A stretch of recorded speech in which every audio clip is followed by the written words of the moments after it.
আরে বোর্ডের ভিতরে কি লেখা আসতেছে? সিয়াম, কালকে যখন তুমি স্কুলের ভিতরে আসবা তখন তুমি এরকম একটা ম্যাজিক্যাল পাওয়ার পাবা যে তুমি চুটকি বাজিয়ে যার নামে নিবে সে কারেন্টের শক খাবে।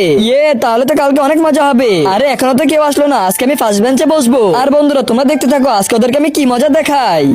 আরে ভাই জানিস আজকে স্যার আমাদেরকে একটা প্রশ্ন করবে আর যে সেটার উত্তর দিতে পারবে তাকে স্যার একটা ম্যাজিক্যাল কলম দিবে। হ্যাঁ, এই জন্যই তো আমি একটা ম্যাজিক্যাল চশমা নিয়ে আসছি। এটা দিয়ে স্যার যেটাই বলবে তার প্রশ্ন আমি দেখে নিব। হ্যাঁ, তাহলে তো আজকে অনেক মজা হবে আর এই খেলা তো আমরাই জিতবো।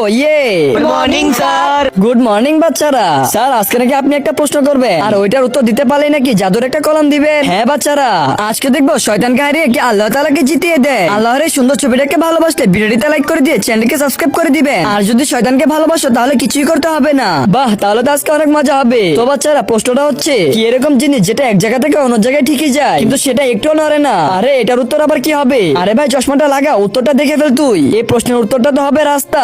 আরে ভাই এই প্রশ্নের উত্তর হচ্ছে রাস্তা। এই চিন্টু আর সাহিল যখন উত্তর বলতে যাবে তখন তারা কারেন্টের শক খেয়ে যায়। বুঝতে পারছি তোরা পারবি না, তোরা দুজন বসে পড়। কিন্তু স্যার আমাদের কথা শুনেন না। আরে সিয়াম বেটা, এবার তুমি উত্তরটা বলো। আরে এর উত্তরটা আমারও জানা নেই। বন্ধুরা তোমরা যদি জেনে থাকো এই উত্তরটা কি তাহলে সবাই কমেন্টে তাড়াতাড়ি লিখে যাও।